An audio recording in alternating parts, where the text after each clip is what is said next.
Assalamu alaikum class 10th. This is our lecture 23 and we are doing chapter 3 question answers. Today we will discuss additional question answers. The first question is what does the word persevere mean? Persevere होता है persistence, continue रखना, किसी चीज़ को साबित कदमी से करते रहना.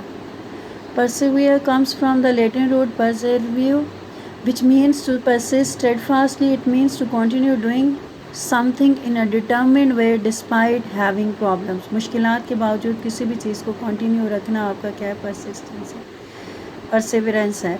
If we strive, it's no disgrace. Explain this sentence. यही चीज़ पहले आपने क्वेश्चन में भी मौजूद है कि शर्मिंदगी नहीं है अगर हम नाकाम हो जाते हैं, स्ट्रगल करते हैं. स्ट्राइव होती है struggle. There is no disgrace to continue or strive despite the difficulties and failures. Rather, it shows our courage and perseverance. क्यों डिस्ग्रेस नहीं है? क्योंकि ये हमारी there is no disgrace, continue strive, struggle करने में, कंटिन्यू रखने में अपनी एफर्ट्स को, क्योंकि इससे हमारी जो in spite of difficulties and failures, क्योंकि रादर इट शोज़ आवर करेज, इससे हमारी हिम्मत ज़ाहिर होती है और हमारे इस्तक़लाल, हमारी साबित कदमी ज़ाहिर होती है. Failure provides us an opportunity. Failure, नाकामी हमारी हमें मौका देती है टू इम्प्रूव आवर सेल्व्स, अपनी इस्लाह करें, and move forward to success, और कामयाबी की तरफ गामजन हो जाएं. It gives us strength to get back on to our feet. ये हमें हिम्मत, हौसला, करेज देती है कि हम अपने कदमों पे खड़े हो जाएं, डटे रहें, साबित कदम रहें. Why is the poet repeating the sentence try again? क्यों रिपीट कर रहे हैं? The poet has repeated the sentence try again 8 times to highlight its importance in our lives.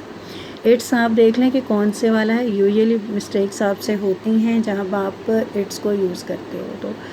तो try again 8 times to highlight its importance in our lives. 8 time उसने इसका ज़िक्र किया है.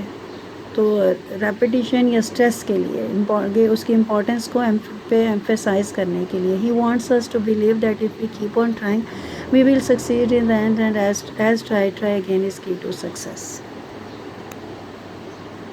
This is your paragraph 39. आप ये देख सकते हैं इसमें कुछ चेंजेस हैं, और चेंजेस मैंने इंटेंशनली की हैं क्योंकि जो ओल्ड बुक थी इसमें ये इस पैराग्राफ में जिसका जो आपका कैरेक्टर है उसका नाम आबी है, लेकिन अब ये जो लेटेस्ट बुक्स हैं आपकी उसमें इसका नाम आमना है. तो अगर पेपर सेट है कहीं पास्ट पेपर्स में से पैसेज को पिक करें तो उसमें नाम ये हो सकता है. तो इस वजह से कि आप लोग कंफ्यूज ना हो पेपर में कि पहला नाम पढ़ के आपने कहना ये तो 40 पैराग्राफ्स में इंक्लूड ही नहीं है. तो इस वजह से मैंने यहाँ पे चेंजेस आपके सामने किए हैं ताकि आपको मालूम हो कि ओल्ड और न्यू बुक्स में जो चेंज है वो क्या है और आपको उसको किस तरह से कैटर करना है, फेस करना है, देखना है. अब यहाँ पे है आबी मेरे बचपन की दोस्त थी. जहाँ पर भी आबी है उस हर जगह पे आपने जहाँ जहाँ उसका नाम आया है आपने आमिना लिख लेना है. ठीक है, उसकी जगह पे आप आमना कर लोगे और उसके बाद आमना मेरे बचपन की दोस्त थी. फिर सेंटेंस है डैश इकट्ठे खेला पढ़ा. यहाँ पे आपने इकट्ठे से पहले हमने इकट्ठे खेला और पढ़ा कर देना है. ठीक है, नेक्स्ट आगे आप देख लो कि सिर्फ उसका नाम चेंज हुआ है हर जगह पर. इसी तरह से जब आपने पैराग्राफ को ट्रांसलेट करना है तो ट्रांसलेशन के दौरान भी आपका जहाँ जहाँ पर आबी है उसकी जगह पे आपने आमिना कर देना है. फर्स्ट लाइन में स्टार्ट में बिगनिंग में भी देखें आप आमना वॉज माई चाइल्डहुड फ्रेंड. उसके बाद नेक्स्ट आप आ जाएँ तो थर्ड लाइन में भी आबी लिखा हुआ है, यहाँ पे भी आपने आमना कर देना. उससे पहले एक है लाइन आपकी I got no news whether Amna studied further और she got married. I got no news, अगर आपको कन्फ्यूजन हो रही हो इसमें तो I did not get any news. मैंने नीचे इसको रिप्लेस कर दिया है I did not get any news. ठीक है, आप इसको इस फॉर्म में भी कर सकते हैं. यहाँ पे आप देखो इसी पैराग्राफ की कंटिन्यूएशन है. इसमें भी जहाँ पे आबी है उसका नाम आपने आमना लिख देना है एंड में भी, और फर्स्ट लाइन जो यहाँ पे आपको नज़र आ रही है इसमें भी मैंने ब्रैकेट में किया है एक सेंटेंस को. When I ask about Amina impatiently tears began to float in our eyes. इस सेंटेंस को, ये 2 क्लॉजेज़ हैं इसमें आपके, ये कॉम्प्लेक्स सेंटेंस है तो इसको आप इसकी फॉर्मेशन को चेंज भी कर सकते हो. समटाइम बच्चों को मुश्किल होती है, भूल जाते हैं और वो करते हैं ट्रांसलेट, तो फिर कन्फ्यूजन होती है। इसमें आप जो उसकी मेन क्लॉज है, tears began to float in her eyes when I asked about Amina impatiently. तो इस तरह से भी आप कर सकते हैं, लेकिन फिर अगर आप करोगे तो टीयर्स का टी कैपिटल हो जाएगा, tears began to float in her eyes when I asked about Amina impatiently, तो कॉमा नहीं आएगा। लेकिन अगर आप व्हेन यूज़ करोगे पहले तो फिर दरमियान में कॉमा होगा। ये आपने बहुत अच्छी तरह से किया हुआ है पहले। ये student, this is a summary of your chapter 3, try again. और इसकी मैं रीडिंग कर देती हूँ। फर्स्ट पैराग्राफ आज आप इसमें लेक्चर में साथ इसके लर्न कर लोगे, और ये आपके जो जितने आपने क्वेश्चन आंसर्स लर्न किए हैं उन्हीं पे बेस्ड है। और देखिए कि summary, British writer W.E. Hicks हैं, 1803 to 1870 उसका ड्यूरेशन है, उसका लाइफ स्पैन है। अगर आपको ये डेट याद रहे तो आप लिखें, अदरवाइज़ आप ना लिखें, लेकिन नाम आपने लिखना है। और ये British writer W.E. Hicks 1803 to 1870 has written this beautiful motivational poem. Motivational क्या है? हमें मोटिवेशन देती, तरगीब देती है, इंस्पायर करती है। किसके लिए? Try again. The poet has coined, coined का मतलब होता है यूज्ड, आप इसका मीनिंग साथ लिख लो। क्वाइंड द प्रोवर्बियल सेइंग, ये प्रोवर्ब के तौर पे भी यूज़ होता है। Try again 8 times in the poem, 8 time उसने यूज़ किया है।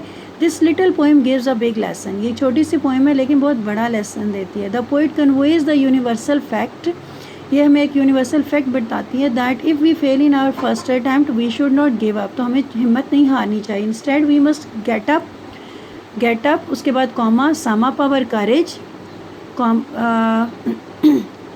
Comma, face our failure and try again with new strength. ये वही आपकी लाइंस हैं, सेम आपके क्वेश्चन आंसर्स वाली, इसलिए मैंने कहा था कि याद करना मुश्किल नहीं होगा। नेक्स्ट रीडिंग हम कर लेते हैं, लेकिन लर्निंग आपकी आपने यहाँ तक फर्स्ट पैराग्राफ इसमें साथ ऐड कर लीजिएगा, क्योंकि आपके एडिशनल क्वेश्चन आंसर्स भी हैं। Perseverance is a great element of success. Perseverance क्या होती है? इस्तक़लाल, साबित कदमी is a great element of success and through it we can achieve ultimate ambitions and AIIMS.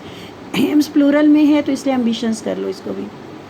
Consequently, our continuous struggle and steady efforts will bear sweet fruit, because there is nothing impossible for those who try. Failure in first attempt is not a disgrace, rather it is enriching. In fact, it encourages us to think of a different approach. ये तमाम question answers हैं, मैंने question answers पहले करवा दिए ताकि आपको summary याद करने में आसानी हो जाए। Success is not final, failure is not fatal, it is the courage to continue that counts. These are the lines of Winston Churchill and that we used to discuss in our lectures in the classes. This continuous failing, restarting and trying again gives us maturity, experience and patience. यहाँ पे आपने and add करना है और अगला and cut करना है क्योंकि वो by default वहाँ पे है, उसका वो composing mistake है। Experience and patience to solve our problems. It gives us strength to control our opponents and achieve that all other people accomplish. We can get success in every walk of life if we only keep in our mind, try again. And the last quote is, champions are not the ones who always win the race. Champions are the ones who get out there and try. Learn plus write each and everything properly according to the lectures.